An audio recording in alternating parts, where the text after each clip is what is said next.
many children taken away, chop a minute gone, they say, with parents left with no answer. Kidnapping is what EBS stands for, not knowing what was done to lose your kids, trying to jump through hoops they forbid.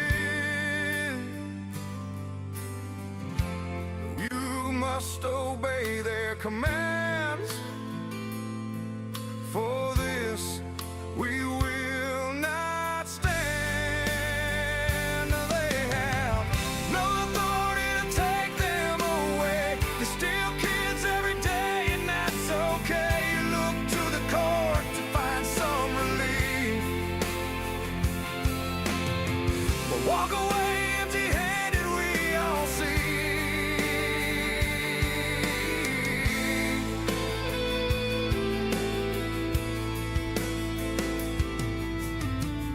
Did nothing wrong to warrant this. Day after day, your child are when you miss.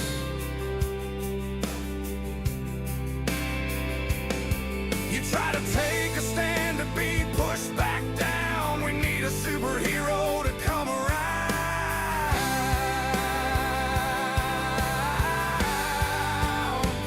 Tiff and the Punisher, hear your cries. We never want your family to say goodbye. We are her for the long run. We want to lend a hand.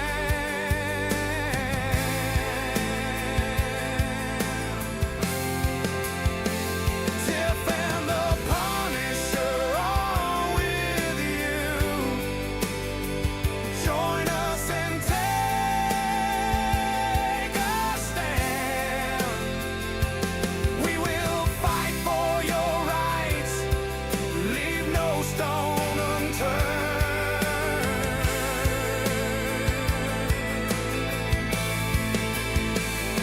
We want the caseworkers to feel the pain, something they irresponsible every day. They tear families apart who hope for a new start, never getting the chance they deserve.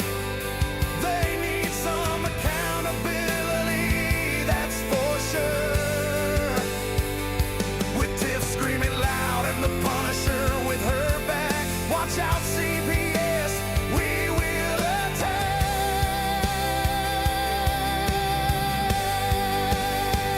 We will push you back to the courts and strip immunity away. We will stop at nothing to put them all away. So beware CPS, these are our words. Watch for Tiff and Punisher, they're ready to fight. Haven't you heard? We walk together with you, doing what we can. You need to gather the strength, fight with us you can. It will take us all to burn down this mess, starting over, giving the children that need it the very best.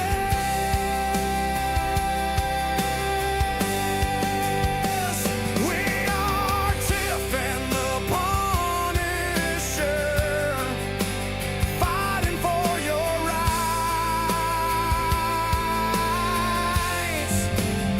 We are trying to abolish CPS every single good night.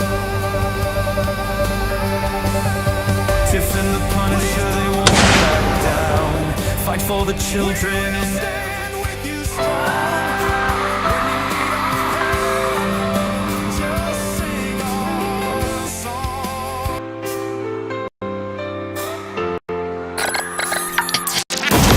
they are taking our kids every day. A child a minute, no one has a thing to say for those who have been isolated. Don't be worried, you have a voice today. So listen up everyone, here is the story. Child Protective Services is real. CPS is what they call it. It fills a lot of people's wallet. We all think it won't be us. We say when they come we will be so tough. It all sounds good when there's no one to take them. But when they come, your voice gets to breaking. Stay calm, step away. CPS ain't taking no one today. We are educated. Stay calm, step away. CPS, you need to leave. I know the tricks up your sleeve. You can't do what you're trying to do. We have done our homework. Don't do a damn thing without a warrant. You know the number. We'll steal our kids this way. Tiff and the Punisher have come for the calling. They are giving us the CPS warning. Their voice is loud and clear. We stop losing our kids this year. Tiff wants to fight the entire planet. She is tired of our kids being taken, god damn it. She's been fighting CPS for 30 years, bringing children home from this disgusting mess. The Punisher is screaming download, abolish CPS out. I want all our kids to come back.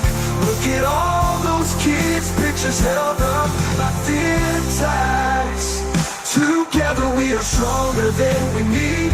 We will tear down CPS with high speed. We will do so much being together. Birds of a feather flock together. So watch out CPS, here we come. Picking you one by one. We promise to bring back the family and prosecute the caseworkers unhandily. Give us back the kids you have taken. Tiff and the Punisher sending you all on a vacation. The one with bars in the windows and the only games you play are old Nintendos. Corruption in courts, here we come. We won't stop until it's done. You know what you stand for. This is Tiff and the Punisher warrior. We cry out to all of you out there. We need support for a cause that many don't care. All children are being stolen way too often. So CPS, we plan on doing the stopping. Stop.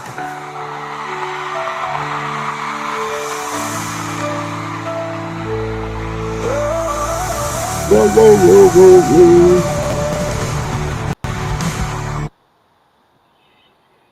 Whoa, whoa, whoa, whoa. You crack me up. What's up, Chip? How we're gonna have a Yeah, good it's everything's night. funny, isn't it? Yeah, we got an all-star Yeah, lineup we here. do. So let's not. They waited long enough for us. So let's bring out Connie and her man And right we're here. bringing out Connie and Sharon. Chad. Here we go. There it is, everybody. What's going on? Well, How we doing? Are we winning? Will. yeah, we are long and strong, you know. We're fighting the good fight out here.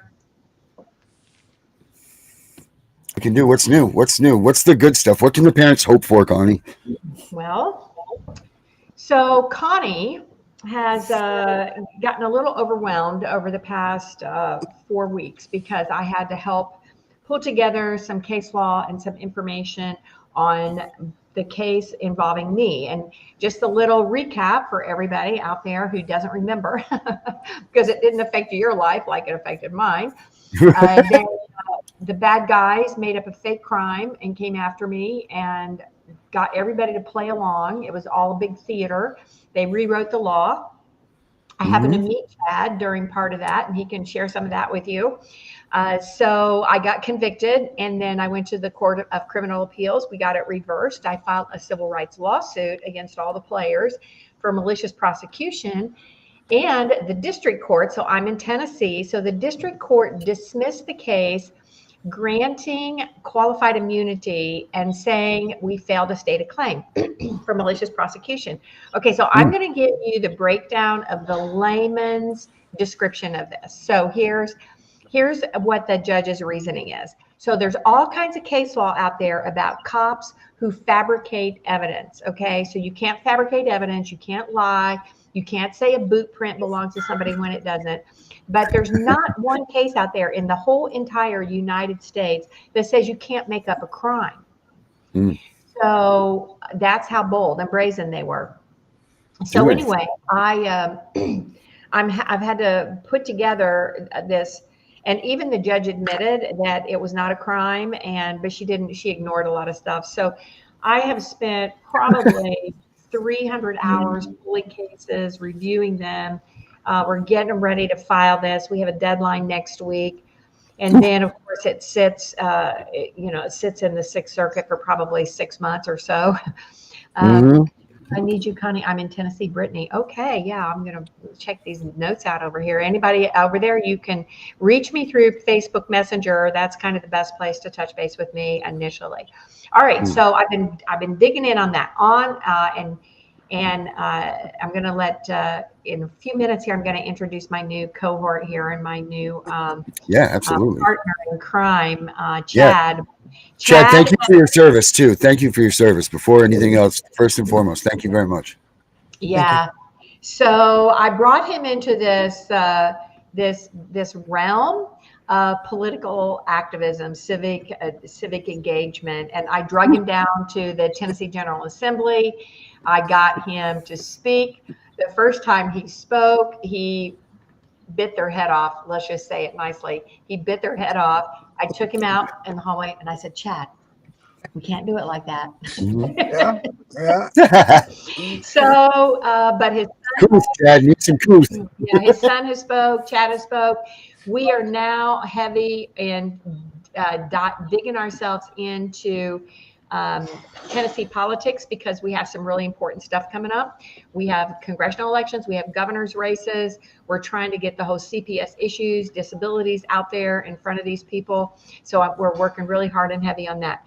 And then last Saturday, we went to the Tennessee Firearms Association and we got 45 minutes one-on-one with General Flynn, and he recognized the service of Chad and wanted to spend some time with him. And so I was the tag along on that one, but I told him about the fake crimes because he was also convicted of a fake crime. I told him about that, and he was aghast that such a thing could happen in the not liberal, but very liberty-minded state of Tennessee. So that's kind of just a quick recap, and we can dig into some more of those details. But I do want to introduce my friend Chad here and my new companion in stirring up a civil war in the state of Tennessee. So Chad, take it away. Well, first off, thank you for having me on. Anytime I get to spend with this lady is truly, I'm not just saying this, is truly humbling. What she did for my family in the darkest moments of my life is something I will always be indebted to her for. But as she said, she started taking me to, I wanted to fix these holes in the system that I was seeing and that our family was being smacked around with.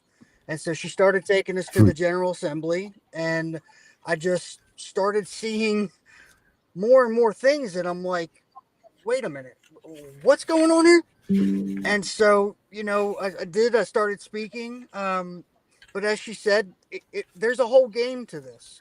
You have to play by their rules, play by the game, and it's to a level that I never thought I'd see. But so I do. I tag along with Connie as she goes in and out of these offices. I get to witness how she advocates, how she speaks to lawmakers, what she says in her speeches. and I'm just grateful for that. And Chad and I have That's actually, good he's stuff. being very humble because he's great at it too. But we are treating this like a science, okay? And like Mhm. a war plan, right? Because we Mhm. study these guys and we sit there, even if we're not speaking, we'll go sit in these committees and we'll see who's chatting with each other, who's getting up and walking in the back room with each other, who's on the special secret elevator together, coming off the special secret elevator, who has the most lobbyists going in and out of their office. So we have 99 members of the Tennessee General Assembly. It's a very red state, so there's probably I think 30 maybe Democrats. So you take the other 60, and we've kind of broken those 60 down into different groups as to whether or not they're just like total rhinos that are there for the money, and then we have Yeah. a half Never a gonna dozen break like in. super Yeah. really good guys, and then we have this whole group in the Mhm. middle. And so we're just really trying to categorize them so we can figure out how to handle them. And then also we go talk to Democrats, and we have spent quite even though we're both conservative Republicans, we have spent quite a bit of time talking to Democrats, haven't we, Chad? Yes, ma'am. Yes, ma'am. I mean, it does take reaching across the aisle in a lot of cases, but yes. Okay, so tell them your take on last Saturday. Oh, okay. Well, as Connie said, it was a last minute decision. We ended up going pouring down rain. It was just miserable getting there. We get in there and they've already started kind of the seminar going on, and so we're being ushered into a room. We go in. It's already in progress. They're talking. We go and sit down, and I lock in and try to start understanding what's going on, and next thing I'm being yanked out of my seat from my Okay, right well, hand side. all right, let's hold on 1 second. Let's hold on Okay. 1 second. You missed the important part. Chad is a wonderful person, and Chad permits me to use him, right, Chad? Yeah, yes, ma'am. I am her token veteran. My token, he's my token disabled veteran, okay? So when Mhm. we go to the Yep. General Assembly, if it's just me walking down the hallway in my, I try to be colorful, but by myself. But if I have a man with me who is blind and has a cane and a dog, we get a whole lot more attention. Oh, heck yeah. Right. Yep. So I, And the hearing thing is that, so I yeah. affectionately Mhm. termed him my token disabled vet. So we get to this event, and trust me, I use it whenever I can, right? So when we got to this Mhm. event and we're chatting with the lady in the hallway, I said to her, I said, Chad, he's a disabled vet. We need special seating because he needs to be close to the Oh, front. yes. Mhm. Hell yeah. And so Right to the front line. and so she's like, okay. And I'm like, I got to make sure I got to make sure you're going to take care of this. She's like, I got it. I got it. Okay. So we walked away from her and we walked into this other room. In this other room, we were just kind of listening to somebody talk. And a woman comes over to my side and she reaches down to me. Chad's just trying to watch the speaker. And she says, General Flynn would like to meet your disabled vet, my token disabled vet, my disabled vet, and he's ready now. And so right in the Oh, middle of hell this yeah. guy speaking, and I just reached over, I grabbed Chad's arm, and he kind of knows now when I grab his arm to go that way, right? So I grab his arm and Mhm. I'm like, he's like fumbling around trying to grab his stuff. I pull him out of his chair and we go out the back of the door and he doesn't know where he's going. And so we go out the back of this door. It's a huge event center and we go down a hallway. We end up walking in this other room and it's a huge room and there's a table and then there's guys way on the other end of the room. And I take Chad in and I set him at the chair at the table. And then I tap on his shoulder and I turn him around and General Flynn's sitting right in front of him. Oh, wow. That's freaking awesome. That is Now, freaking I awesome. want you to tell him, though, Chad, what you said to me earlier that day about General Flynn. I spoke that I was going to meet him. Yeah, I wanted to meet him. yeah, Chad. Yeah, now Only you're you sitting with said, him. I'm going to do whatever it takes today to meet him, right? And I'm like, okay, Hmm. Chad, whatever, like there's 300, 400 Yeah. people there. And so this Good. happens, and we spent about 45 minutes, and, Chad really, appreciated him, got to salute him. And then while we were in that room, there was another man who was a World War II veteran was there. Our congressional Oh, nice. candidate, John Rich, was there. Our gubernatorial candidate was there. So we got to do a little elbow rubbing and powwowing and getting our face in front of these people. Oh, And I that's was still freaking looking for awesome. my boots. Did it work?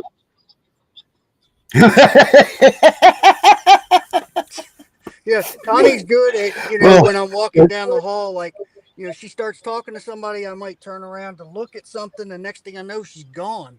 So I play hide and go seek at the General Assembly a lot. Yeah, he tells me I have to wear that's something freaking bright funny. colored. I can't wear dark suit. I can't wear dark blue. I have to wear red, Yeah, because it's for you at yellow, that point, because right? these hallways are Hmm. probably, I don't know, 15 feet wide maybe. And so they're a little crowded, Mm, right? When everybody's right. going through the hallway. And so if I see something and I take off and his back is turned, he's like getting his stick, like it's a Right. He's not gonna be able to see quite you, a right? You can sight, only get so far from actually. that stick. So that happened. And then, Hmm. like I said, I've been buried in this, working on this brief. This has been, I'm probably 300 hours, guys. I mean, it's Hmm. so hard to explain to you how hard it is, because this judge wrote like 3 orders. There was over 100 pages of order that I had to go through. She ruled something different on every single person. So I had to go through each Mm, person and dissect it. And here's the thing. When you are doing this kind of litigation in civil rights, they want to get rid of you. Okay. They want right. they want to silence you. They want to get rid of you. They want to dismiss your case. And if they can do it on the slightest, most technical thing that you forgot to talk about, right? If you forget Hmm. one little thing, if you forget one argument, they'll go, oh, well, she's right about this and this and this, but she didn't argue this, so the case is still dismissed. So you can be right on like 80% of your arguments and not discuss one or not appeal one single argument and lose your whole entire case. And that's why, people are all Hmm. the time like, I need a lawyer, I need to sue him, I need to sue him. I'm like, you have no idea how hard it is. It's so hard to Yeah. do.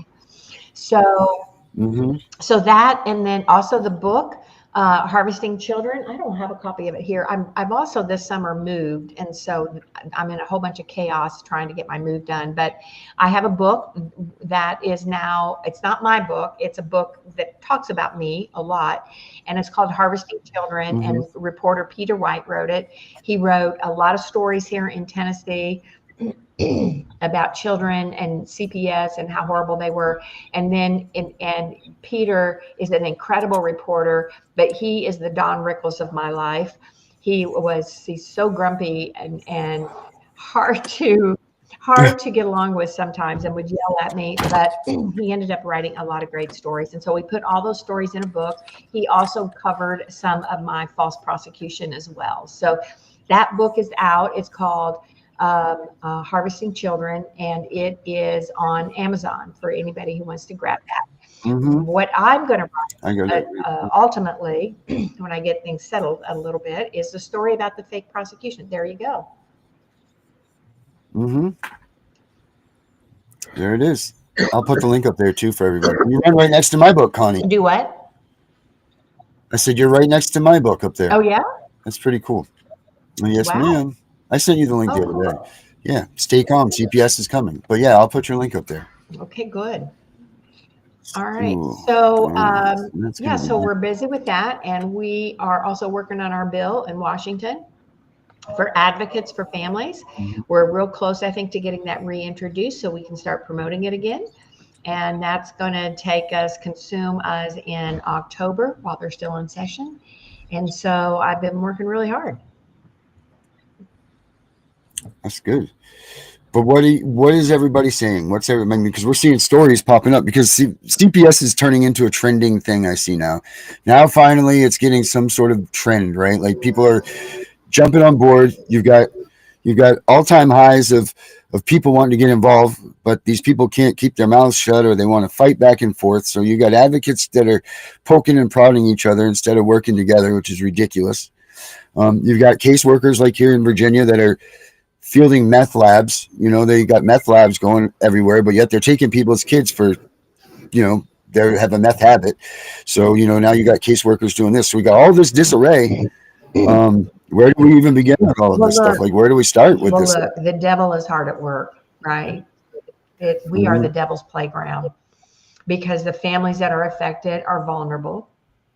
Every single family that I've worked with for 30 years is extremely emotionally shredded, right? And Chad can attest to that. So we're working with a lot of real serious emotional insecurity, right? So that's a given. So, but I'm going to say this to all my friends and family out there. When I started lobbying as a civilian in 2008. It's hard to believe it was that long ago, but I started before we had social media, before we hardly had a freaking cell phone, right? And I packed up one or two people and we went to the Tennessee General Assembly. And I sat in those offices and those people at the General Assembly would say to me, "Who are you with?" And I would say, "Excuse me, I've got a dry throat this evening." And I would say, "I'm with myself, but I'm representing people from all over the state." And they gave me a really hard time.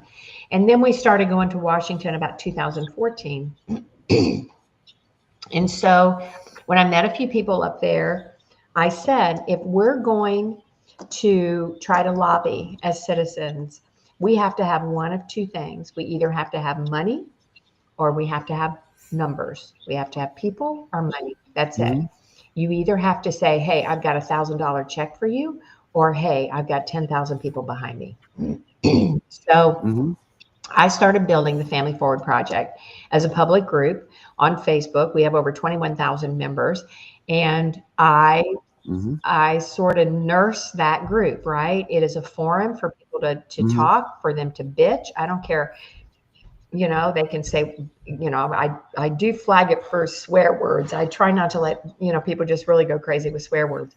But if you want to talk about your caseworker, your judge, I mean, that's a place to do it because we are of a common mind there. We are of a mind that this is a very broken system and it's causing a lot of damage to families. So I created Family Forward for that, but I also nurse that group. So people private message me through there. Some people I try to talk to. Sometimes I will try to look at a document. I have even actually been an advocate on the phone for people once in a while. So I've really nurtured that group. And I have. You teach advocacy there? You teach advocacy, right? Isn't that where you teach advocacy? I do my advocacy training, etc. Yeah. So we've had a lot of new people join. And, the one disadvantage of a group in Facebook is of course everything scrolls out, right? Like everything scrolls out into the archives. And so sometimes people lose track of all of the work that I have put into what I've done. I mean, I've gone to different cities and worked with groups. It can be anywhere from five people to 200 people. I've been to Michigan, Iowa, Illinois, Indiana, Washington, where else did we go? Connecticut, Alabama, Florida, Tennessee, Georgia. Like I would go to those states and I would I would say, just get a group of people just so that we can talk. Arkansas, we did one in Arkansas. I've actually also been overseas. I've been to Sweden. Yep, I've been to Sweden. I've been to India. I've been to Switzerland. We did a program in Switzerland. So I put myself out there to be that voice to continually talk the same thing and the same topics, all with the Mhm. overreach of trying to find a way to sort of help families get through this, right? Look, they've never taken my kids, although I think they wanted to and tried to once. They didn't take my kids. My kids have never been stolen. I've got I sacrificed my life to do this because they stole my career. They tried to lock me up and put me in jail. They discredited me. They call me names. Judges all over the state got this email saying I'd been a convicted felon. I talked to another person today in Tennessee who said that when she was in court and I had represented her in the past, the judge was like, "Oh, I think she's in jail by now." So they did it to to erase me, right? They wanted to erase Mhm. me. So my life would have been. Uh, see, Reagan needs the name of the group again. So I don't know if you can put that out there. Oh, it's on the screen. Okay, so Yeah, I got you. but my life would have been a whole lot easier if I would have treated families like all other attorneys treat families. Right? Mhm. My Right. life would have been a Yep. whole lot easier if I just thumbed my nose, did the minimum, walked through the courtroom, told my clients, look, I'm so sorry, but DCS has a lot of power. I can't fight these people. I have to work with these people. All of those phrases that we hear attorneys say to keep them from doing their job. And I sacrificed my whole Mhm. life, my whole career for families to do that. So if anybody has any Mhm. questions for me, they can ask me, but Mm. my fight is not done. And I still have plans. God doesn't know where all these things are going to take me. I have some thoughts in my head and I'm going to speak them out loud and materialize them just like Chad did. Mhm. But we all need to do that. And I need more civic engagement. And we've been so lucky. I've gotten through Family Forward Project. I've got Tracy in Kentucky who has dug her heels in. She's fighting her own case right now, Mhm. but she is all about it. She's done my trainings. She's Mhm. really digging in there. We've got Bailey in Illinois, had a tragic incident that she went through with her son. I was on the phone with her when her son was in the hospital. We have Terry in Alabama. We have Georgia is rocking and rolling as well. So even just a handful of Mhm. people, in each state. Now it's going to take an army, right? There's 600,000 kids in foster care, so we need an army of people. But we've got to fight it. If we don't fight it, nobody else is Mhm. going to. Yeah, so this is Claire right here. This is our new little warrior, and she's taking the bull by the horns up here in Virginia. I mean, she's doing things. Tiff, why don't you go ahead and talk about what Claire's done and what she's doing and what you guys are doing and Well, everything. I'm going to let her talk, but I will say, just to recap a little bit, she speaks at town hall meetings. And one morning I woke up and somebody sent me the video of her because they apparently they knew what I did here. So I contacted her. I think she thought I was one of the parents. And anyway, she said, I'll call you when I get off work. And I said, that's fine. And she called me and I said, I'm going to help you. And she has saving Mhm. grace. Go ahead and tell them what's going But on. so Mhm. yeah, I've been speaking at town hall in our area since March 25th of this year. I had recently, during that time period, hired a lawyer at our number one law firm in our area. It's under Buckbauer McGuire, and they are supposed to be the top lawyers around here. So I hired one of their lawyers, Devin Humphreys, during the time period that I had her. I was sent information about a CPS worker in Clark County that had just gotten charges for methamphetamine and like cocaine and all this stuff. So they sent me a private investigator, actually was the one that relayed the information to me and sent me all of the criminal history on it. So I posted it on Facebook on April 16th of this year. And my lawyer, I'll actually read the email to you. because I was just blown out of the water because they said it affected my case in getting my kid back because she was supposed to dispose the protective order and my son was supposed to return home. However, during the time period that I had her, it was like fighting CPS all over again. Like it was like every minimal thing that I did, it was an issue. She was sending me my Facebook posts, even when I was asking for prayer for court, and was like, "You can't post this. If you post another thing, I'm, not going to represent you anymore." So I posted about Michael A. Austin is his name, and he goes by Toby Austin in our area. And I said, I'm still not understanding how people like this are in a position of power to remove kids. This came to me a week ago from a family that's kids were removed by him. And I'll never understand that. And then a private investigator had confirmed the information for me and sent me, more information. So I posted a whole thing about it on Facebook. Well, she emails me. The lawyer emailed her. Yeah, my lawyer that was representing me emails me and was like, Whitney will be following up with you by phone later today, given the email issue you've been experiencing as of late. I wanted to send this message to you by email as well. Thank you for taking care and to delete the Facebook post and comments we discussed.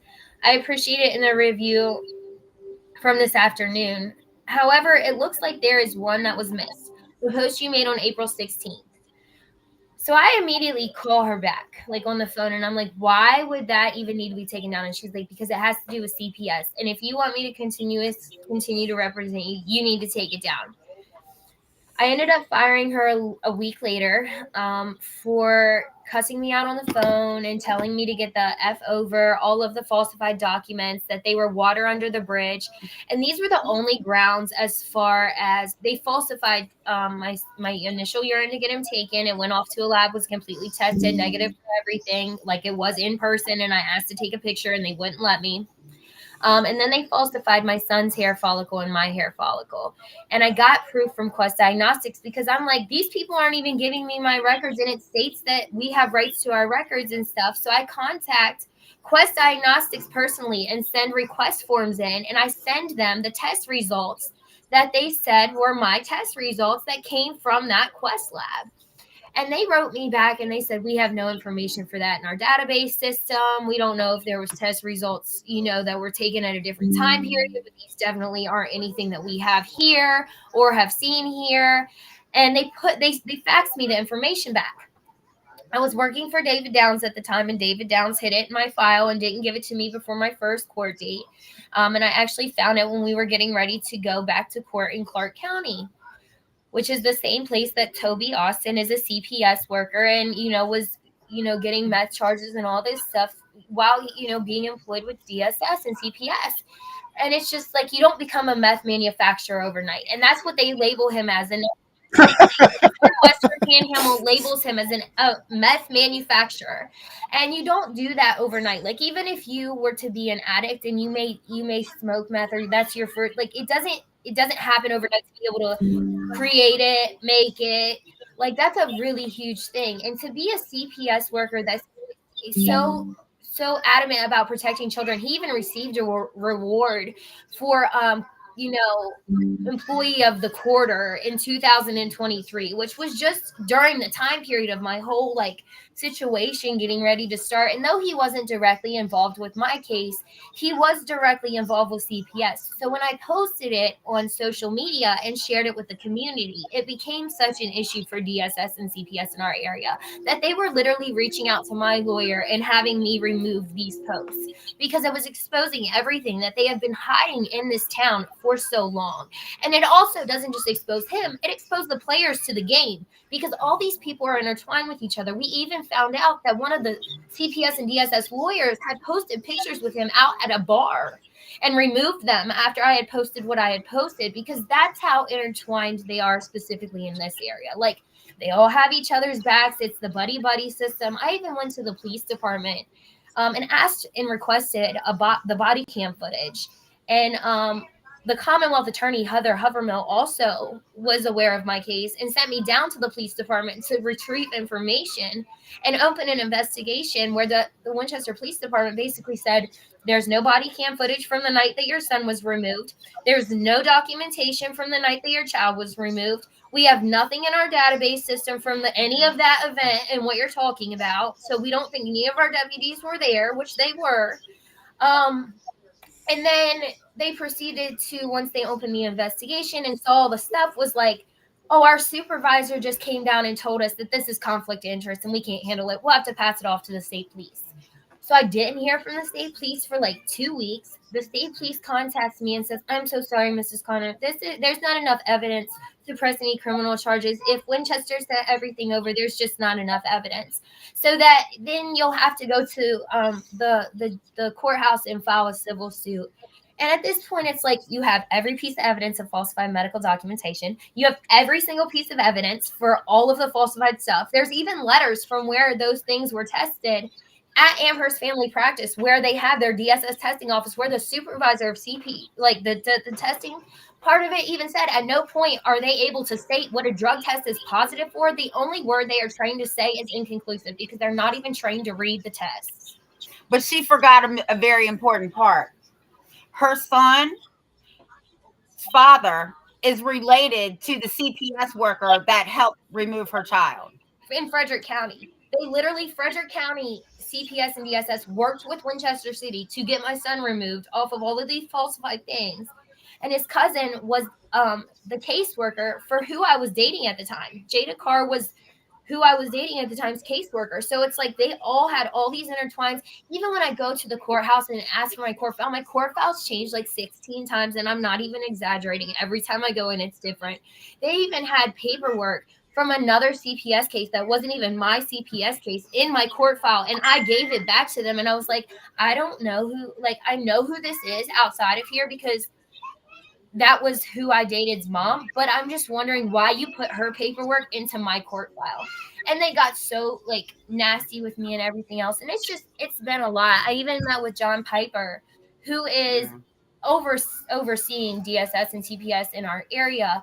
And he even told me at the start of my meeting, because I brought a witness in and he didn't expect me to, he was like, oh, well, if you're recording this meeting, we can't have it.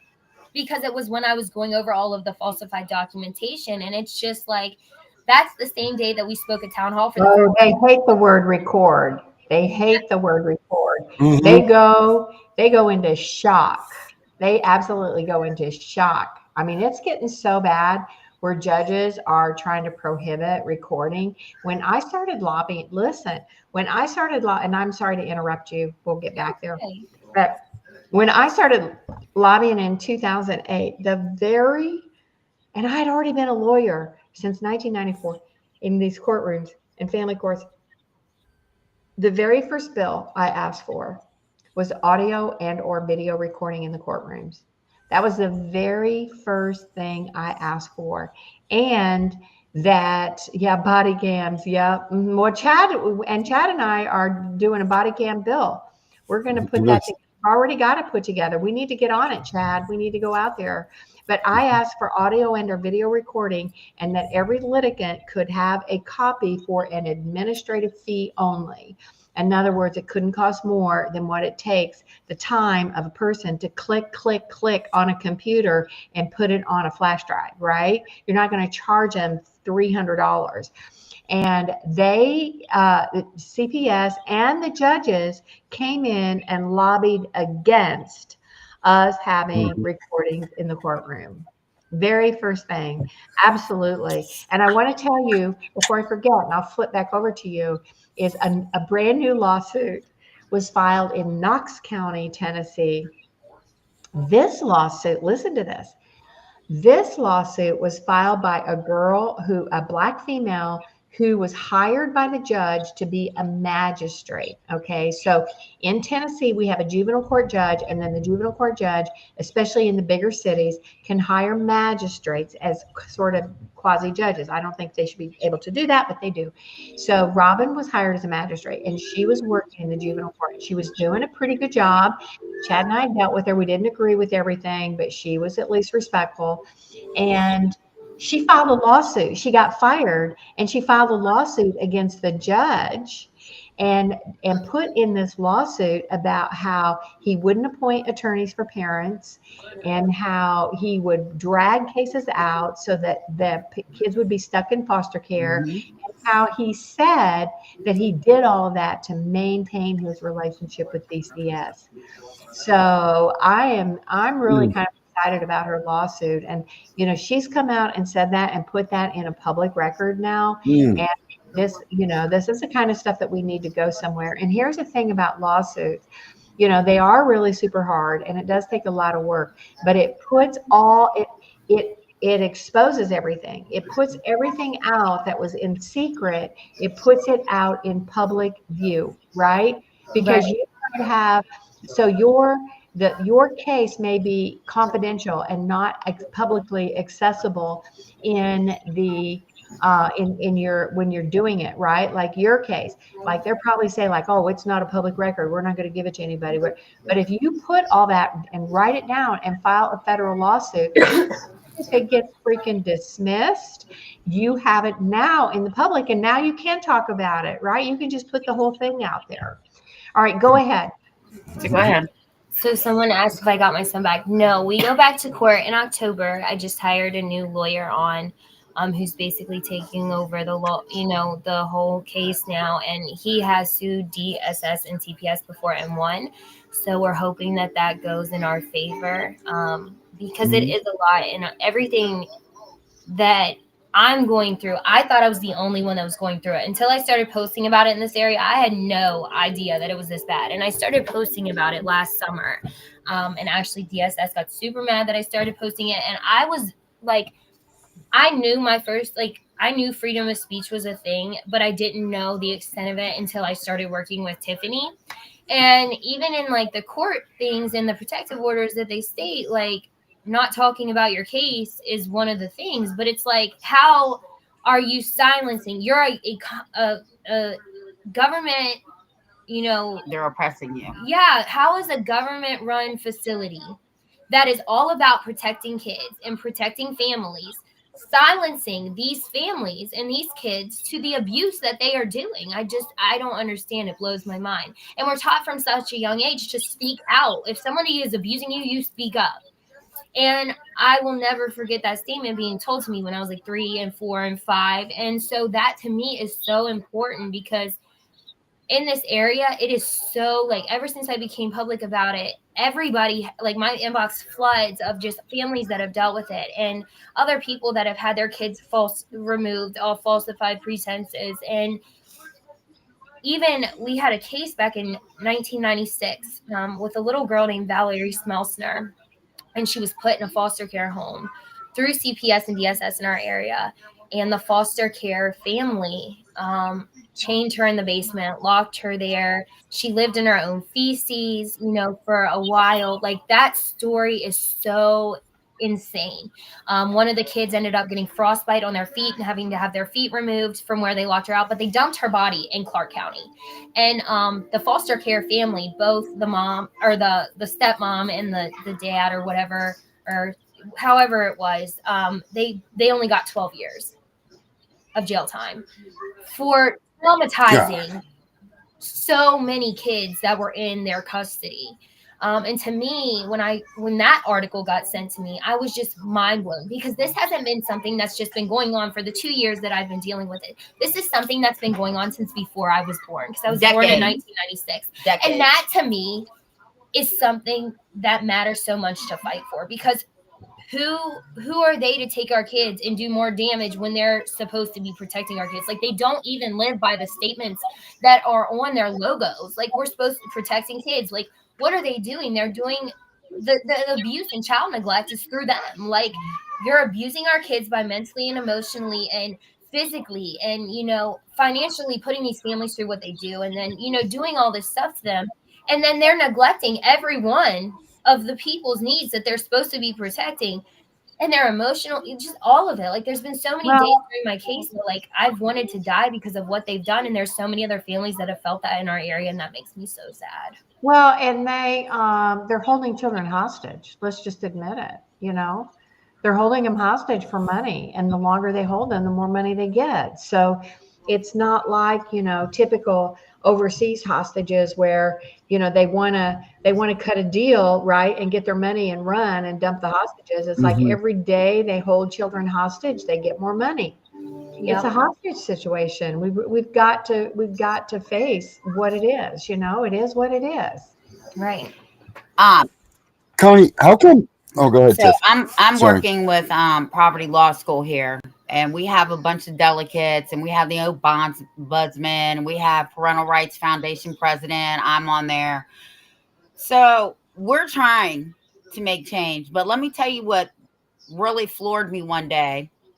We're in our very first meeting, and they're like, "Oh yeah, we want to make these changes." And one delegate speaks up and says, "Yeah, we want to make these changes, but everybody's afraid of CPS." I must blew my lid.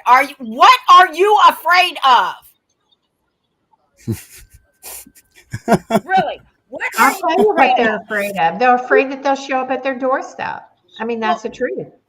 listen, I have people because she's a danger now because she's with me, because I put everybody on blast. I don't care who you are. If you're doing cruddy shit, I'm coming for you. And if we have facts to back it up, we're definitely going to make it publicly known so that there's no denying it. Like, they even just got on me. I posted that we were the 33% highest in the State of Virginia. State of Virginia. And I posted that we're in the Western District, and we are. And CPS and DSS's website even lies and says that we're in the Northern District, because CPS got on anonymously under the post and posted everything off the DSS website. And all I said back to them was, thank you for confirming that the DSS website lies, basically. And if you would like to give me your name, we would love to pass it off to the governor's office and give credit where credit is due. And we would love to put a name to us telling them that they're wrong, because we're not going to. So you're telling me all these other federal government sites are lying that are saying we're in the Western District? Like, I'm not understanding. And Darren was in that meeting with me because I sent him the link. I said, Darren, you got to get on this with me on Monday to hear. They wanted raises, Connie. That's all they cared about. Well, see, right here, a waitress makes $36,000 a year, and CPS workers only make 32. And in my mind, I'm like, then, bitch, go be a waitress. Yeah, exactly. Same feeling. Yeah, I agree. But that would require them doing and being nice and being like bubbly and real. And nobody in CPS is real. Like, they lie from the moment that they come into your life. Like, the moment they step onto your doorstep, they don't even come with search warrants for the things that they're searching for. They searched my entire. I was staying at APM in Berryville Avenue, and they searched my entire hotel room. They dumped bags out. They took pictures of everything. They found nothing. But yet they don't have any police reports or they can't find anything in her case. Hey, Darren, how do you know when a CPS worker's lying to you? Yeah, they're moving their mouth. Well, That's and it. That's the way. It's almost comical because, when I worked my heart out in Tennessee for 30 years, and actually for the first 20, 25 years when I was just primarily working Tennessee, and I saw these things happen. And at some point you have to really go like, I mean, is it just Tennessee? Right. And then that's another reason why I started the Family Forward Project, because I really wanted to see if these types of things were everywhere, right? The lying in the reports, fake drug screens, coming in without search warrants. I mean, taking your kid and lying in petitions, even in Wendy's petition, the one that got us arrested, they'd come to her door. She had already had an attorney. She already had me. She told them, look, I've got an attorney. The girl got mad. She walked away and she says, I don't need to talk to your attorney. I'll just go get a warrant. And so she left. She didn't come back that night, but Wendy called me the next day. I call this CPS worker, leave my phone number, and a message that says, look, we'll cooperate with the investigation, but she has an attorney. Don't call her, call me. I call her supervisor. I call 3 of the local offices. I call district office, and not one person would call me back. And then they go and they file a secret petition. And in that petition, they say that the mother refused to work with CPS and law enforcement. And I had even talked to the deputy, and I had asked him, like, when can we come and meet with you? And he's like, well, you can't do it today. I'm getting ready to leave. I'm like, okay, well, when? He wouldn't give it to me. So They purposely lie. They lied in the petition under oath to take the children. And then they just created the scenario that would allow them to perpetrate their fraud. And they do it all in the dark of night, right? They do it all behind closed doors. So, that's what we have to keep exposing. And, what is your name, dear? Claire. Claire. Thank you, Claire, for being so diligent. Oh my gosh, that's what I tell parents, like, go ask for the information. Somebody tells you, it's a drug screen, well, go do a subpoena, get the records yourself, I go. did. I even went down there, and I had gone down to Amherst Family Practice so many times that they ended up getting mad at me and almost having to call the police. Well, I walked in with the sheriff. I pulled the sheriff from the courthouse. No, you're coming with me. I need you to help me with this.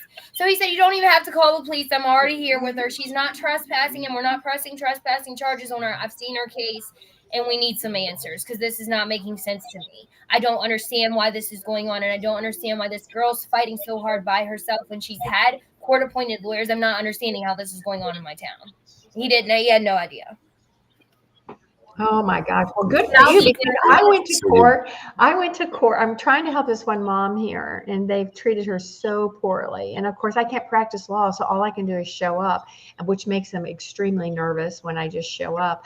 So I showed up at the courthouse, and they weren't giving her record. And we walked in the clerk's office. I said, let's go in there and just ask them to look at your file. So we walk in there, and and she goes, I want to see my file. And they're like, well, you can't see it. Tell us what you want a copy of. And so I stood there beside her, and this woman started flipping through the file, and there was a sealed manila envelope. And I said, give her a copy of whatever is in that envelope. And they're like, you can't speak to the clerk. They brought a deputy in to stand behind me. And I turned around with my camera. I don't know if you've ever seen that video, but I'm like, am I doing something wrong here? And he said, I'm here to keep the peace. I'm like, and he's like, you can't see the file. I'm like, I'm just trying to help her. I mean, he wanted to arrest me. He wanted really seriously to arrest me. And I told him to call a supervisor. Then a supervisor came. I talked to a supervisor outside, and the supervisor was like, well, sounds like your client's blaming everything else. I'm like, yeah, she is blaming everybody else, because it is everybody else. I've seen it. I know what's going on. Yeah, you have to get right in their face. You have to tell them they're just humans, and they just have a job. So, but, I've seen destruction of video evidence, the whole body cam thing. I know Chad had to go ahead and go, but in his particular case, when they raided his house, we asked for all the body cams, and they had destroyed at least half of them. They came in with SWAT teams to his house, like 6 different police cars. They didn't have any body cam of coming in with weapons into his house. They had a body cam for much later, but they destroyed all that body cam. I'll be very honest with you. My case personally has been seen even by the FBI, because the FBI pulled me in for a lawyer that I worked for a while, with search warrants for my phone and everything. And so when they and that lawyer did do some of my representation and actually got more done in our case than any other lawyer so far, up until we just hired this new one on. But Stephen Duke with the FBI, and he's in charge of child trafficking. He has seen everything in my case and is still like, oh, there's nothing we can do. So it's like, how high does the corruption go? How high does it go? Because it's like, if you're not even at the FBI in charge of child trafficking going to help me, but you're demanding me to help you with something, I'm not understanding. Well, I'm thinking that we need to talk money. Okay. So they don't care about people, but they care about money. And there are some pretty specific criminal codes about, it's called theft of federal benefits. And Chad and I just sat through a 6-week Tennessee public corruption trial over 2 people. One was a state rep and one was his chief of staff, where there were 3 federal prosecutors, there were 5 FBI agents, 6 weeks of trial, hundreds of pages of records, and it was all about money. And the money at issue was a total of $52,000. But even less than that, when you drill down to what money really passed into their hands, which was like $5,000, they spent all that time for $5,000. Okay, so I'm like, okay, so we have to not, the human rights have little impact on them, but the money maybe is simpler, right? Actually, it's just easier, right? To show that they're fraudulent with money. So I think, that needs to, we're all brokenhearted over what they're doing to families and kids, but maybe we just need to focus on money. That's how I look at them. Every time they do something, and this is what I just told a family member on Friday when I went to the courthouse with them to get their court file. And initially, the courthouse told them they had to pay $1,500 to access it, but when I went in there with them, they pulled it right on up. Because they know I usually come in there with the sheriff if not. But to see like what they do in court documents, when you turn it into looking at it as like how they look at our kids as money and a commodity, when we start looking at CPS as lawsuits and we start looking at them as money, it changes like the whole energy of the game. Because that's you securing the financial stability for the rest of your life. If you have the strength to fight for it and continue to fight for it, it really is going to pay off in the end. And that's just how I keep having to look at it, because if not, these people get me in a position where I like don't even want to get out of bed. I don't feel good. And it's like, why give them the power? Like, they've had the power this whole time. Why give somebody the power to control every aspect of your life when they've already destroyed it? And then you just have to keep going with it. It's just like when you turn it into how they look at our kids and you turn them into looking at them like lawsuits and money, it just changes your energy, and then you can have the strength to keep fighting for them. You are exactly right. You're exactly right. So much for me. And I know somebody put up here, have you filed a false claims case? So there's a couple different things with false claims. So you can actually go on the DOJ website. I think maybe even the HHS website, but I think it's the DOJ website to actually just do this form for false claims. The filing of false claims in yourself is called a QUITAM action, QUITAM. They've made it super hard to file a QUITAM action. But if we really, really, really put some hard work into getting some type of a class action on a QUITAM, so that it was more than just one case, I think, we might have something to present. I think Hold it's on. really. So just so you know, I hadn't talked to this one girl that does her own show with us. Her name is Danielle, and shout out to you again, Danielle. She actually works with RFK on his grant committee, and she happened to pop in our show one day, and I knew she knew what she was talking about, because she was like, "Hey, CPS in Virginia wanted raises through grant money, and I denied them." So she came on and she was like, "And as I'm signing, Tiffany, I'm thinking about you in Virginia. They didn't get their grants for their raises." It was so fun. Hey, Connie, so we're at our point here. What do you got to say last? What's the last thing? If you want anybody to go away from this, what do you want them to remember? Well, really, really, really just keep it up, keep the conversation going, keep talking about it. Let's, I've done some trainings. I've tried to just do some overview. There are 15 different trainings now. I have 2 different YouTube channels. One is the Connie Regularly channel, and the other one is the Family Forward Project channel. And those videos are up there, and I try to repost them. I kind of screwed up I had them in a central location. I kind of messed that up, so I've got to fix it. But we're going to continue. I want to do more of those, and I will, because we want advocates. And we've got to, just like Claire was talking about, is be an advocate for somebody else, right? And, go say like, look, I can't go to court with you every time, but maybe you need to get some records, and I can just go with you to get some records. And that's one thing that I've continued to try to do. Or even when CPS showed at the door, had people call and have me on the phone. Now, let me tell you how horrible they are in Tennessee. In Tennessee, I had a mom call me. She goes, DCS is going to show up here about my kids, and I want you on the phone. And I said, fine. I said, but don't tell them who I am. They told her if they didn't tell her who I was on the phone, that they were not going to do what they were there to do, which was to check her home out, and that they were going to go get a petition to take her child. She Wow. oh, it was bad. Like, I was just there to listen and take notes. And so from now on, heck, we're just going to have to do it secret, right? We're just going to have to do it. Just call me, just put the phone down by your side, and I'll just, we'll talk later. But we've got to continue to be bold about it and not be stampeded. So the Family Forward Project is working on the Advocates for Families bill, which is a federal bill which will permit advocates. Okay, so we're going to need, at some point, once we get that reintroduced, we're going to need some feet on the street, and phone calls and emails will be sufficient. So we just want to continue to engage you guys on that. And thank you so much for all the hard work you do and standing up for yourself and your rights and standing up for others. I certainly appreciate it. Thank you too. Claire, take us out of here. Last words for you. We're getting out of here. Keep fighting. As much as you speak up, you're going to learn all the players in the game because other people start speaking up. So just keep talking about it, exposing the cases, exposing these players, because it matters. And the more you expose the truth, the more support you really get.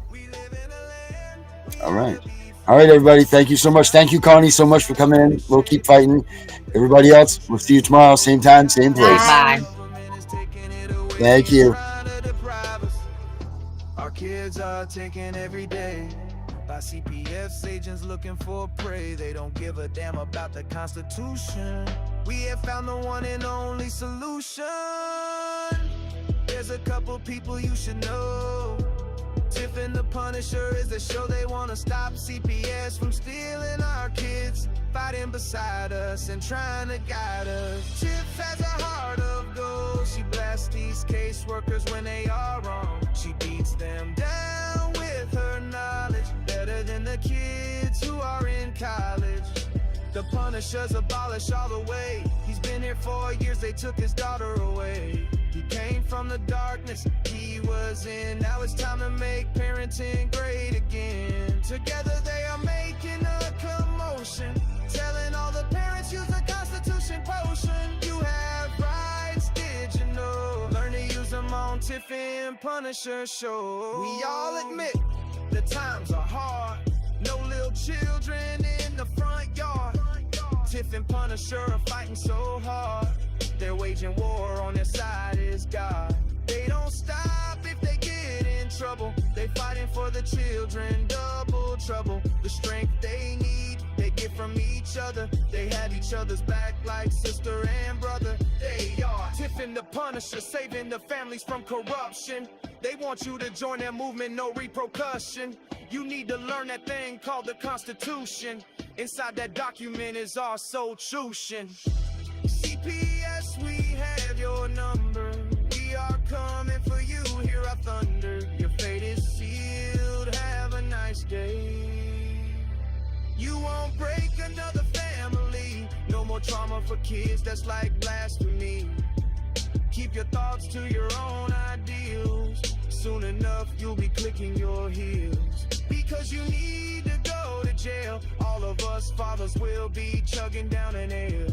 The mothers will squeeze their young ones tight, as CPS workers are locked down for the night. They had a choice, they didn't, it made. Now they spend their days in crates. They should know it's wrong to kidnap. So from all of us, this is your payback. There's a couple people you should know. Tiff and the Punisher is their show. They wanna stop CPS from stealing our kids, fighting beside us and trying to guide us. Tiff has a heart of gold. She blasts these caseworkers when they are wrong. She beats them down with her knowledge, better than the kids who are in college. The Punisher's abolished all the way. He's been here 4 years, they took his daughter away. He came from the darkness he was in. Now it's time to make parenting great again. Together they are making a commotion, telling all the parents use the Constitution potion. You have rights, did you know? Learn to use them on Tiff and Punisher. Punisher Show. That's all we need to get on with this fight. The document that most people court barely read and like. Pick the parts that pertain to your case. Show them the results and spit in their face. We are Tiff and the Punisher, fighting together, displaying our unity with birds of a feather. If it's a million, that's great, but one is just the same. We'll bring these kids home and know every name. We will smoke every social worker in court. Their heads down with no support. The country knows CPS is doing wrong. If they don't, then play them our song. We are Tiff and the Punisher.